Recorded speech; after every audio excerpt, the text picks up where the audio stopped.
Maria vivait en périphérie de la ville. La communauté était soudée, chacun connaissait les histoires, les difficultés et les succès des autres. Malgré le charme animé du quartier, la vie n'avait pas été de tout repos pour la famille de Maria.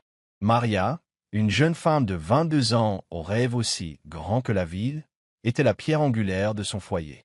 Avec ses yeux bruns chaleureux et son attitude douce mais déterminée, elle rayonnait de gentillesse et de résilience.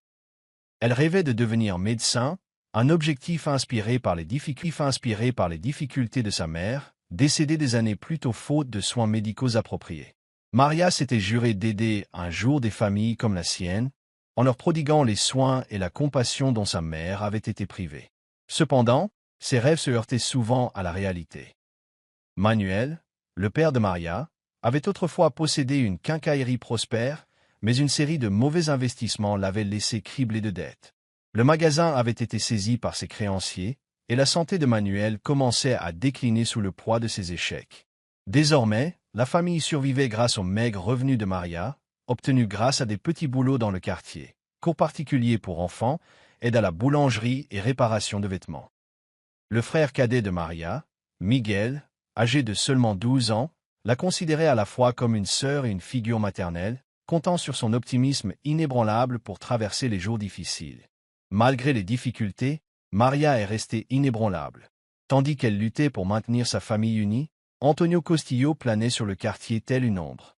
Antonio était un nom murmuré d'une voix dure, souvent accompagné d'un regard par-dessus l'épaule. Cet homme était tristement célèbre, à la fois gangster et homme d'affaires.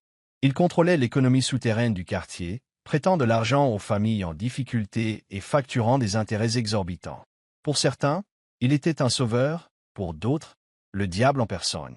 Grand, avec des yeux verts perçants et un comportement qui imposait à la fois crainte et respect, Antonio était aussi énigmatique que dangereux. Réputé pour son impitoyabilité dans le recouvrement des dettes, il faisait parfois preuve d'une générosité surprenante, faisant de sa véritable nature un sujet de débat parmi les habitants. Pour Maria, Antonio n'était qu'une menace lointaine jusqu'à ce que sa famille soit prise dans ses filets. Le tournant se produisit tard un soir, alors que Maria rentrait d'une longue journée de travail. Elle ouvrit la porte et trouva son père qui faisait les 100 pas, anxieux, le front luisant de sueur. Miguel était assis en silence à table, son bavardage habituel remplacé par un silence nerveux. « Qu'est-ce qui ne va pas, papa ?» demanda Maria en posant son sac. Manuel hésita avant de parler. « C'est Antonio ?» dit-il finalement, la voix tremblante. « Je lui ai emprunté de l'argent il y a des mois pour payer les frais de scolarité et les frais médicaux de Miguel. Je pensais pouvoir le rembourser, mais les intérêts sont trop élevés. Je ne peux pas, s'étrangla-t-il, la culpabilité évidente. Le cœur de Maria se serra. Elle savait que le nom d'Antonio était lourd de conséquences. « Combien nous devons-nous » demanda-t-elle d'une voix ferme malgré la tempête qui faisait rage en elle. Manuel evita sonrigar. « Trop, Maria. Il a dit qu'il viendrait demain pour récupérer son argent. Si on ne peut pas payer, sa voix tremblait. Il prendra la maison. Et Miguel, je ne sais pas ce qu'il va faire. » Le lendemain, Antonio arriva. Le bruit de ses chaussures en cuir ciré heurtant le trottoir fit frissonner Maria lorsqu'il entra dans leur modeste demeure. Sa présence emplissait la pièce, rendant l'espace encore plus exigu. Manuel supplia Antonio de lui accorder plus de temps, mais son expression resta froide. « Je dirige une entreprise, pas une association caritative, » dit-il d'une voix calme mais menaçante. « Si vous ne pouvez pas payer, vous connaissez les conséquences. » Maria, désespérée de protéger sa famille, se surprit à parler avant même d'avoir eu le temps de réfléchir. « S'il vous plaît, monsieur Castillo, » dit-elle en s'avançant. « Il doit y avoir un autre moyen. » Antonio se tourna vers elle, l'observant attentivement de son regard perçant. « Un autre moyen, » répéta-t-il, un léger claquement de lèvres. « Et qu'est-ce que ça pourrait être ?» La pose de Maria s'accéléra. « Je ne sais pas, mais s'il vous plaît, ne prenez pas notre maison. On trouvera un moyen de payer. Donne-nous juste plus de temps. » La claque d'Antonio s'élargissait en quelque chose de plus froid, de plus calculateur. « Le temps, ce n'est pas quelque chose que je peux donner gratuitement, » dit-il. Puis, comme si une idée lui était venue, son expression changea. « Mais peut-être y a-t-il une autre solution. » Son regard s'attarda sur Maria, et elle sentit un frisson lui parcourir l'échine. « Tu m'épouses » dit-il enfin, d'un ton sec et posé. « Et j'effacerai ta dette. » Maria en eut le souffle coupé. La pièce semblait tourner. L'épouser. L'idée était impensable, absurde. Mais le ton d'Antonio ne laissait aucune place à la négociation. « Je te donne jusqu'à demain pour décider, » ajouta Antonio en se retournant pour partir. « Si tu refuses, je prends la maison, le garçon et tout ce que tu possèdes. » Sa voix s'adoucit, moqueuse. « Mais je suis sûr que tu feras le bon choix. » Ce soir-là, Maria était assise près de la petite fenêtre de leur maison, l'esprit en ébullition. Comment pouvait-elle épouser un homme comme Antonio? Un criminel qui se nourrissait de la misère des autres. Et pourtant, comment pouvait-elle laisser sa famille être détruite? L'expression brisée de son père et les grands yeux effrayés de Miguel la hantaient. À l'aube, Maria prit sa décision. Elle sacrifierait ses rêves, sa liberté et son bonheur pour sauver sa famille. Au lever du soleil, Maria se leva, le visage pâle, mais résolu. « Je l'épouserai, » murmura-t-elle, scellant son destin. Le décor était planté, et la vie de Maria ne serait plus jamais la même. Le jour du mariage de Maria arriva rapidement, comme si l'univers lui-même avait conspiré pour la précipiter vers l'inconnu. Il n'y avait pas de temps pour une grande cérémonie, même si Maria n'en aurait pas souhaité une. Elle se tenait dans une simple robe blanche, une que sa voisine lui avait prêtée, fixant son reflet dans le miroir fêlé de leur petite maison. Son père, Manuel, la lava dans un coin, le visage marqué par la culpabilité. « Je suis désolé, Maria, » dit-il doucement, la voix brisée. « C'est ma faute. » Maria se tourna vers lui, esquissant un petit sourire malgré le poids sur sa poitrine. « Papa, c'est ce qu'il faut faire pour rester ensemble. Ne te culpabilise pas. » Miguel courut vers elle et la serra fort dans ses bras, enfouissant son visage dans sa robe. « Je ne veux pas que tu partes, Maria. S'il te plaît, ne l'épouse pas. » Sa gorge se serra, mais elle s'effondra et lui prit le visage entre ses mains. « Je fais ça pour toi, Miguel. Pour papa.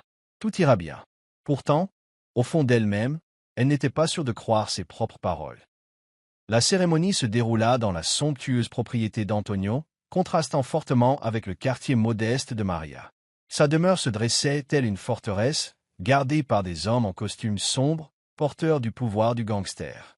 La cérémonie fut brève et sans émotion, seuls les proches d'Antonio y assistèrent.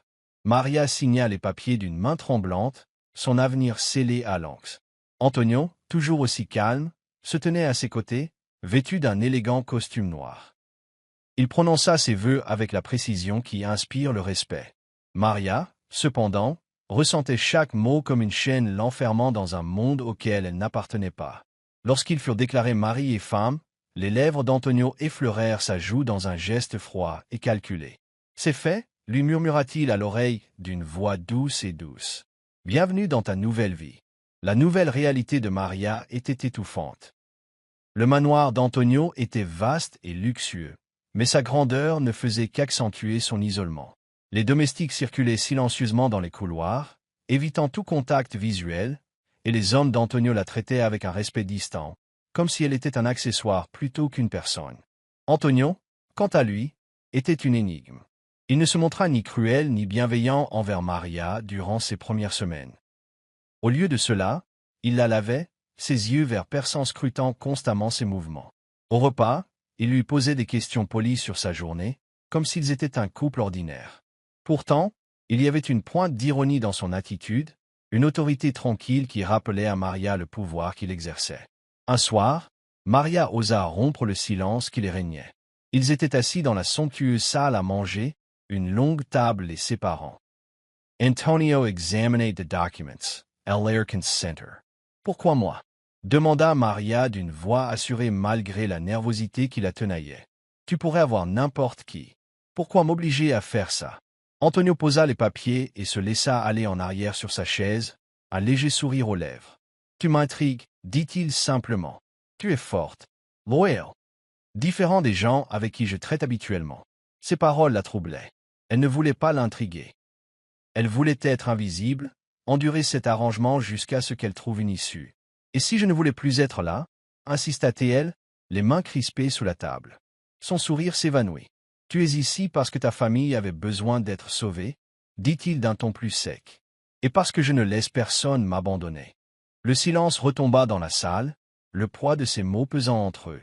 Les journées de Maria étaient un mélange de monotonie et d'inquiétude. Elle passait le plus clair de son temps dans le manoir, errant dans ses couloirs ornés, essayant d'éviter Antonio et ses hommes.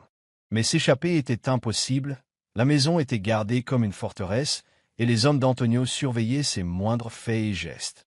Malgré tout, Maria trouva des moyens de résister à sa nouvelle réalité. Elle engagea la conversation avec les domestiques, faisant preuve de gentillesse quand elle le put.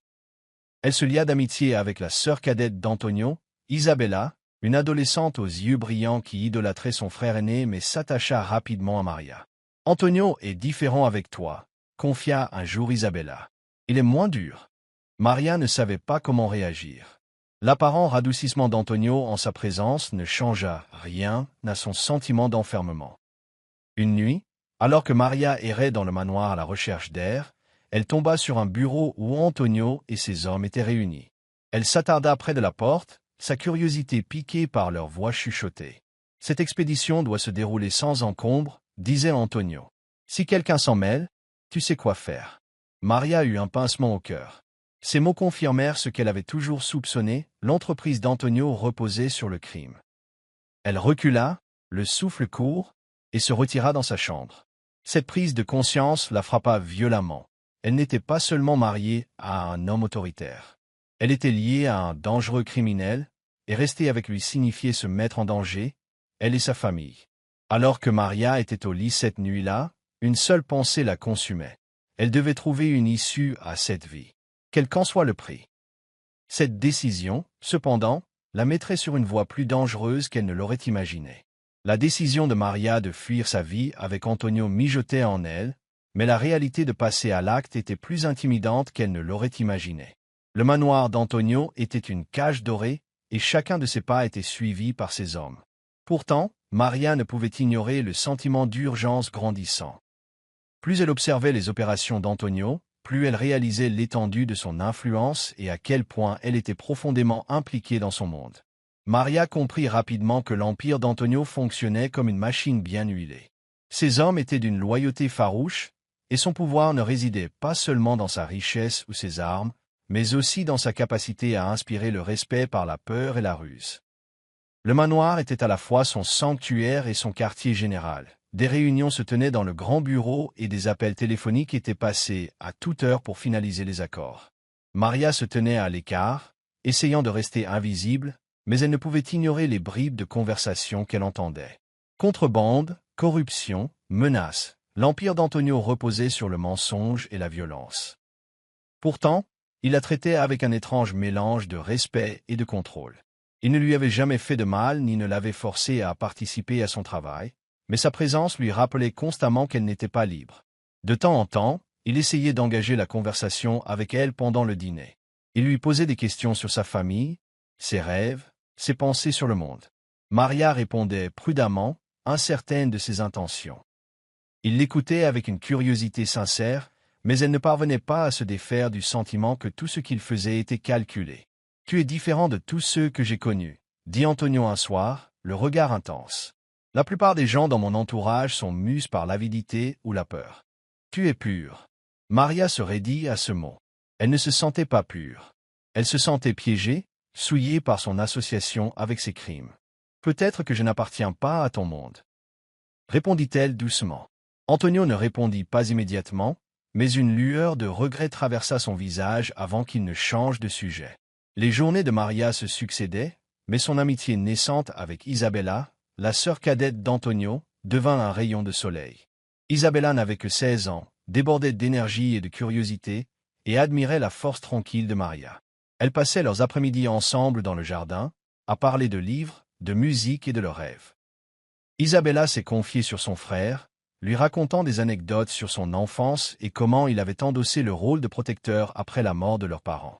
« Il n'a pas toujours été comme ça », confia un jour Isabella. Lui aussi avait des rêves, vous savez. Il voulait faire des études de droit. Mais après la mort de notre père, il a senti qu'il n'avait d'autre choix que de prendre soin de nous. Maria écoutait, surprise par l'humanité qu'il laissait entrevoir chez cet homme qu'elle redoutait. Pourtant, cela ne l'absolvait pas de la vie qu'il avait choisie ni de la souffrance qu'il avait causée. Le passé d'Antonio pouvait expliquer ses actes, mais il ne les justifiait pas. C'est lors d'une de ses conversations avec Isabella que Maria rencontra Luca, l'un des gardes du corps les plus fidèles d'Antonio. Luca était calme et observateur, gardant toujours une distance professionnelle. Mais lorsqu'il vit Maria avec Isabella, quelque chose s'adoucit dans son attitude. Avec le temps, Maria sentit que Luca n'était pas comme les autres hommes du cercle d'Antonio. Il avait un code d'honneur qui le distinguait. Un soir, alors qu'Antonio était en déplacement professionnel, Maria se retrouva seule dans le jardin avec Luca. Prenant son courage à deux mains, elle décida de tenter l'aventure. « Tu as déjà pensé à vivre cette vie ?» lui demanda-t-elle à voix basse. Luca hésita, puis acquiesça. « Tous les jours. Mais la vie n'est pas facile. Pas pour les gens comme moi. » Le cœur de Maria s'emballa. « Et si je voulais partir, m'aiderais-tu » Le regard perçant de Luca croisa le sien, et l'espace d'un instant, elle crut avoir dépassé les bornes. Mais il soupira. « J'ai vu quel genre d'homme est Antonio. Et j'ai vu quel genre de femme tu es. Je n'appartiens pas à ton monde, mais je t'aiderai. Si je peux. » Maria ressentit une lueur d'espoir pour la première fois depuis des semaines. Avec l'aide prudente de Luca, elle commença à élaborer un plan. Elle avait besoin de preuves des crimes d'Antonio, des preuves qui pourraient assurer sa sécurité et celle de sa famille si jamais elle s'échappait. Luca a accepté de l'aider à recueillir des informations, tout en l'avertissant des risques. « Ce n'est pas seulement ta vie qui est en jeu, » a-t-il dit. « Si Antonio l'apprend, il ne nous pardonnera à aucun de nous. » Maria hocha la tête, sa détermination surpassant sa peur. Elle ne pouvait pas continuer à vivre dans le monde d'Antonio et ne laisserait pas sa famille dans son ombre. Au cours des semaines suivantes, Maria joua le rôle de l'épouse obéissante, tout en documentant secrètement tout ce qu'elle pouvait. Elle mémorisait les noms, les dates et les lieux des conversations d'Antonio. Avec l'aide de Luca, elle accédait au dossier du bureau d'Antonio et prenait des photos de documents compromettants. Chaque geste représentait un risque, mais Maria sentait le poids de sa liberté et de la sécurité de sa famille peser sur ses épaules. Les plans soigneusement élaborés de Maria faillirent s'effondrer un soir lorsqu'Antonio rentra chez lui plus tôt que prévu.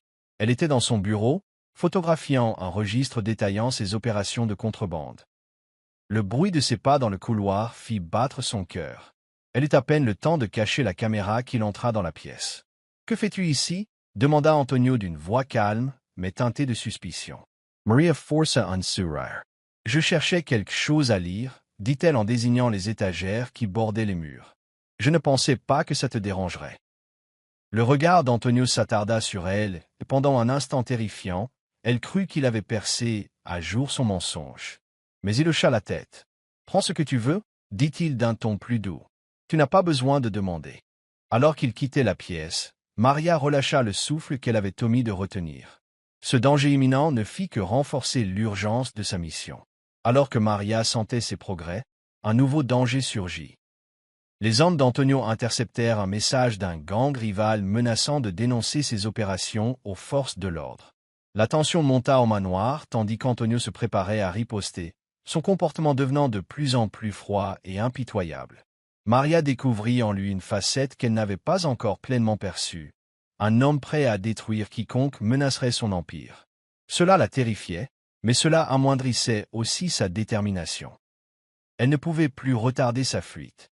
Cette nuit-là, alors qu'Antonio tenait une réunion avec ses hommes, Maria se glissa dans le jardin avec Luca. « J'ai assez de preuves, » murmura-t-elle. « Il est temps. » Luca hocha la tête. « Je m'occuperai d'une voiture demain. Sois prête. » Mais le cœur de Maria se serra lorsqu'elle réalisa que sa fuite mettrait Antonio en danger. Si la bande rivale agissait et qu'Antonio n'était pas préparé, il risquait de tout perdre, y compris la vie. Malgré tout, Maria ressentait un profond sentiment de culpabilité. Elle n'aimait pas Antonio, mais elle ne voulait pas le voir détruit.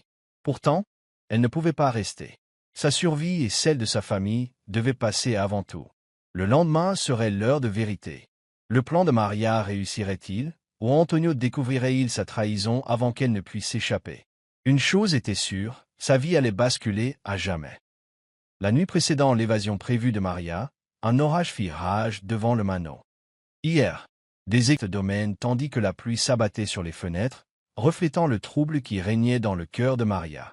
Elle était assise près de la fenêtre de sa chambre, serrant contre elle le petit appareil photo qui contenait les preuves qu'elle avait minutieusement rassemblées ces dernières semaines. Chaque fibre de son être était tendue. Sa conversation avec Lucas avait été brève, mais cruciale. Il avait prévu qu'une voiture la rejoigne dans un endroit isolé, près des portes arrière du manoir. De là, il se dirigerait vers une maison sûre, loin d'Antonio. Lucas promit de s'occuper des gardes aux portes, mais Maria connaissait les risques. Si Antonio découvrait sa trahison, il n'y aurait pas de seconde chance. Maria essaya de dormir, mais se sentit hantée par les souvenirs de son séjour au manoir. Elle repensa au sourire éclatant d'Isabella, à la gentillesse hésitante dont Antonio lui avait fait preuve en de rares occasions, et aux conversations dangereuses qu'elle avait entendues. Tout semblait si fragile, comme un château de cartes prêt à s'effondrer. Elle détestait la pitié qu'elle ressentait pour Antonio. Malgré ses crimes, elle entrevoyait des bribes de l'homme qu'il aurait pu être. Mais la pitié ne pouvait l'emporter sur sa détermination. La sécurité de sa famille et sa propre liberté étaient désormais les seules choses qui comptaient. Les plans minutieusement planifiés de Maria commencèrent à s'effondrer lorsque Matteo, le plus fidèle lieutenant d'Antonio, surprit Lucas en train de parler au chauffeur qui devait emmener Maria en lieu sûr. Soupçonnant cette activité inhabituelle, Matteo confronta Lucas et le força à dire la vérité. Antonio était dans son bureau lorsque Matteo fit irruption, le visage sombre. « On a un problème », dit-il en jetant l'appareil photo de Maria sur le bureau d'Antonio. Le regard d'Antonio s'assombrit tandis qu'il prenait l'appareil et feuilletait les photos. Chaque image était un coup de poignard pour son orgueil. Registres, relevés de transactions, et même des photos compromettantes de ses rencontres avec ses clients. Il resserra sa prise sur l'appareil. « Où est-elle » demanda-t-il d'une voix dangereusement calme. « Elle est toujours à la maison » répondit Matteo. « Mais elle compte partir ce soir. » Lucas l'aidait. La poitrine d'Antonio brûlait de trahison. Il avait fait confiance à Maria, l'avait protégée, et avait même fini par admirer sa force. Et maintenant, elle s'était retournée contre lui. Il repoussa sa chaise et se leva, l'esprit s'emballant. « Amenez-la-moi » ordonna-t-il d'un ton glacial. Maria venait de finir de ranger ses quelques affaires lorsque 2 hommes d'Antonio firent irruption dans sa chambre. « Le patron veut te voir » dit l'un d'eux, l'air indéchiffrable. Son cœur se serra. Il le savait. Ils l'accompagnèrent jusqu'au bureau d'Antonio, qui se tenait près de la fenêtre, lui tournant le dos. La caméra était posée sur son bureau, la preuve de sa trahison la fixant du regard. « Tu as été très occupé » dit Antonio d'une voix basse et posée. Il se tourna vers elle, son regard vert dur et inflexible. « Était-ce ton plan depuis le début? Jouer à l'épouse obéissante tout en complotant pour me détruire ?» Maria dégluttait difficilement. « Je n'avais pas le choix, » dit-elle d'une voix ferme malgré la peur qui la submergeait. « Tu m'as forcé à vivre cette vie, Antonio. Je ne l'ai pas demandé. » L'amtoida d'Antonio s'acerra. « Et tu crois que me trahir résoudra tes problèmes? As-tu la moindre idée de ce que tu as fait? »« Je sais exactement ce que j'ai fait, » rétorqua Maria, le courage s'éveillant. « Tu crois pouvoir me contrôler, mais je ne t'appartiens pas. Je ne suis pas l'un de tes hommes qui obéit aveuglément aux ordres. » Son défi toucha une corde sensible. Antonio s'approcha, l'air partagé. « Je n'ai jamais voulu te faire de mal, Maria. Mais tu ne m'as pas laissé le choix. » Avant qu'il puisse en dire plus, une explosion retentit au loin, faisant trembler les murs du manoir. Les lumières vacillèrent et des cris jaillirent de la cour. Le téléphone d'Antonio vibra, et la voix paniquée de Matteo résonna dans le haut-parleur. La bande rivale attaque. Ils ont franchi les portes extérieures. Les yeux d'Antonio se plissèrent. Sécurisez le périmètre. J'arrive. Il se tourna vers Maria, l'air partagé entre colère et désespoir. On n'en a pas fini, dit-il avant de sortir précipitamment de la pièce. Le chaos s'installa lorsque la bande rivale prit d'assaut le domaine, arme au poing. Les hommes d'Antonio se précipitèrent pour défendre le manoir tandis que Maria restait enfermée dans son bureau, le cœur battant. Elle entendait des coups de feu et des cris dehors, la bataille se rapprochant. Soudain, la porte s'ouvrit brusquement et Lucas apparut, une tache de sang sur sa chemise. « Maria, il faut y aller. Tout de suite. » Elle hésitait, tiraillée entre le chaos qui régnait dehors et sa chance de liberté. « Antonio, oublie-le, » dit Lucas sèchement. « C'est ta chance. » Mais alors qu'il traversait le manoir, Maria aperçut Antonio au milieu du trio, repoussant les assaillants avec un mélange de précision et de férocité. Il était en infériorité numérique, et pendant un bref instant, elle ne vit pas le gangster redouté, mais un homme luttant pour sa survie. Contre toute attente, elle se détacha de Lucas et courut vers Antonio. « Maria! Non !»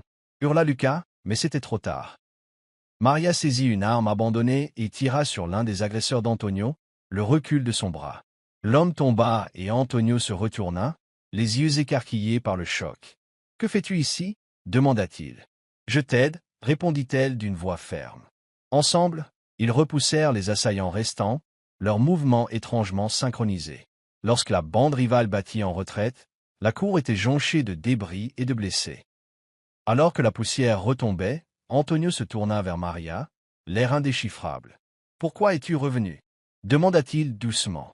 Maria hésita, ne sachant pas quoi répondre. « Je ne pouvais pas te laisser mourir. » Pour la première fois, l'apparence endurcie d'Antonio se fissura. « Tu es impossible, » dit-il, un léger sourire amer aux lèvres. « Je ne mérite pas ton aide. Pas après tout ce que j'ai fait. » Maria soutint son regard, d'une voix douce mais ferme. « Tu peux encore changer, Antonio. Tu n'as pas besoin d'être cet homme. » Son regard scruta le sien, comme s'il cherchait la vérité dans ses paroles. Pour la première fois, il paraissait vulnérable, un homme prisonnier de ses propres choix. Cette nuit-là, Antonio ordonna à ses hommes de se retirer. L'attaque avait affaibli son empire, et il savait qu'il ne pouvait plus continuer sur cette lancée. Il s'assit avec Maria dans le bureau, leur tension habituelle remplacée par une trêve précaire. « J'ai fait des erreurs, » admit-il. « Plus que tu ne le penses. Mais si je te laisse partir, que feras-tu de ce que tu sais ?» Le cœur de Maria s'emballa. « Je ne l'utiliserai que si tu essaies encore de blesser ma famille. Laisse-moi partir, et je resterai en dehors de ta vie. » Antonio réfléchit un long moment avant d'acquiescer. « Demain, tu es libre de partir. » Maria sentit un poids se soulever de sa poitrine, mais elle ne pouvait ignorer la lourdeur de la tristesse qui l'accompagnait. Malgré tout, elle avait entrevu l'homme qu'Antonio aurait pu être, et elle savait qu'il n'échapperait jamais complètement aux ténèbres de son passé. La tempête s'apaisa dehors, laissant derrière elle un calme précaire. Mais Maria savait que la véritable tempête n'était pas encore arrivée. Le lendemain matin de l'attaque, le manoir était étrangement silencieux. Le chaos de la nuit précédente avait laissé des traces sur le domaine. Vitres brisées, meubles fracassés et taches de sang sur les pierres de la cour. Maria se tenait près de la fenêtre de sa chambre, regardant le lever du soleil, son sac posé sur le lit derrière elle. La liberté était à sa portée, mais le poids de sa décision persistait. Antonio avait tenu parole. Une voiture l'attendait devant le portail, le moteur tournant doucement. Lucas se tenait à proximité, scrutant le périmètre du regard à la recherche d'éventuelles menaces. Mais alors que Maria s'apprêtait à partir, elle ne pouvait s'empêcher de penser que son départ ne se résumerait pas à monter dans cette voiture. D'un pas hésitant, Maria se dirigea vers le bureau d'Antonio. Elle le trouva assis à son bureau, la tête penchée sur un verre de whisky. Son habituelle prestance était diminuée, ses épaules affaissées comme si le poids de son empire l'écrasait enfin. « Tu t'en vas, » dit-il sans lever les yeux, d'une voix basse et lasse. Maria hocha la tête. « Tu m'as donné ta parole. » Antonio leva enfin les yeux pour la regarder. Pendant un instant, il n'y eut plus trace du gangster impitoyable, seulement un homme aux prises avec la perte. « Je l'ai fait, » dit-il. « Mais avant que tu partes, je veux que tu comprennes quelque chose. » Il se leva et s'avança vers elle, la tension dans l'air étant palpable. « Je n'ai jamais voulu de cette vie, Maria. Mais une fois que tu y es, il n'y a pas d'issue sans effusion de sang. J'ai fait des choix pour protéger ceux qui me sont chers. Je pensais que tout contrôler me protégerait, mais j'avais tort. » La gorge de Maria s'y serra. Elle avait déjà entrevu ce côté d'Antonio, l'homme sous l'armure, mais cela n'effaçait pas la douleur qu'il avait causée. « Tu peux encore changer, Antonio, » dit-elle doucement. « Il suffit de le vouloir. » Les lèvres d'Antonio s'étirèrent en un sourire amer. « Le changement n'est pas si simple pour les hommes comme moi. Mais peut-être n'est-il pas trop tard pour vous. » Avant que Maria puisse répondre, la porte s'ouvrit brusquement et Matteo entra en trombe, le visage rouge de colère. « Patron, on a un problème. » Antonio s'étendit. « Qu'est-ce qui se passe ?» La bande rivale n'a pas reculé, elle se regroupe, dit Matteo. Ils ont annoncé leur retour ce soir, et ils ne s'arrêteront pas tant que tu ne seras pas mort. Le cœur de Maria se serra. Elle jeta un coup d'œil à Antonio, qui se tenait droit malgré la nouvelle. « C'est mon combat, » dit-il fermement. « Je m'en occupe. »« Non, » dit soudain Maria, surprise elle-même. Ce n'est pas une fatalité. Renstoy Antonio. Laisse la justice s'en occuper avant que quelqu'un d'autre ne soit blessé. Matteo Ricana. Tu veux qu'il jette tout ce qu'il a construit? Pourquoi? Antonio leva la main, réduisant Matteo au silence. Son regard resta fixé sur celui de Maria. Tu crois que je peux être sauvé? Je pense que tu te dois d'essayer, répondit Maria. Et à tous ceux qui ont souffert à cause de toi. Pendant un long moment, Antonio resta silencieux. Puis il hocha la tête, une décision s'abattant sur lui comme un lourd manteau. Va, dit-il à Maria, et ne te retourne pas. Maria hésita, mais finit par se tourner vers la porte. Elle ne vit pas les larmes dans les yeux d'Antonio tandis qu'elle s'éloignait, ni les mots qu'il murmurait à voix basse. Peut-être que je peux. Maria monta dans la voiture qui l'attendait, le cuir frais du siège la réconfortant tandis que le véhicule s'éloignait de la demeure d'Antonio. Elle jeta un coup d'œil en arrière, l'imposante structure disparaissant au loin. Ce n'était pas seulement la maison qu'elle quittait, c'étaient les ténèbres, le danger et le contrôle qui l'avaient captive. Pour la première fois depuis des semaines, elle ressentit un léger frémissement de liberté, malgré le poids d'émotions contradictoires. Tandis que la voiture sillonnait les rues de la ville, Maria repensa aux mots d'adieu d'Antonio et à l'homme brisé qu'elle avait aperçu sous son apparence endurcie. Malgré ses crimes, une petite part d'elle espérait qu'il suivrait son conseil, se rendrait et trouverait la rédemption. Mais elle ne pouvait pas se permettre de s'appesantir sur son sort. Elle se concentrait sur sa famille, sur la reconstruction de la vie pour laquelle elle avait tant sacrifié. Lorsque la voiture s'arrêta devant la modeste maison familiale, Maria ressentit un immense soulagement. Son père et Miguel accoururent à sa rencontre, leurs visages illuminés de joie et d'incrédulité. « Maria » s'écria Miguel en la serrant dans ses bras. « Tu es de retour. » Maria le serra fort dans ses bras, les larmes coulant sur ses joues. « Je suis là, Miguel. Je suis à la maison. » Manuel se tenait à quelques pas derrière moi, l'air mêlé de gratitude et de culpabilité. « Je suis vraiment désolé pour ce que tu as traversé, » dit-il d'une voix tremblante. « Je t'ai laissé tomber. » « Non, papa, dit Maria fermement en lui prenant les mains. Nous sommes ensemble. C'est tout ce qui compte. Une semaine plus tard, la nouvelle éclatait qu'Antonio Castillo s'était rendu aux autorités. Sa reddition s'accompagnait d'une mine de preuves contre ses propres oppressions, démantelant l'empire criminel qu'il avait bâti. Les médias spéculaient sur ses motivations, mais Maria savait la vérité. Antonio avait choisi la rédemption plutôt que la destruction, comme elle le lui avait recommandé. Isabella s'adressa à Maria et la remercia pour son courage. « Tu l'as changé » dit Isabella. « Il ne le dit peut-être pas, mais je sais que c'est grâce à toi. » L'ombre d'Antonio disparut, Maria et sa famille ont lentement reconstruit leur vie.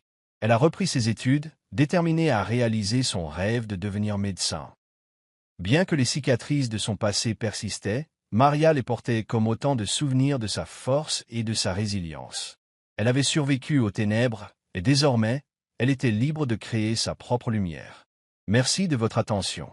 Si vous avez apprécié, abonnez-vous à notre chaîne African Folk Tales.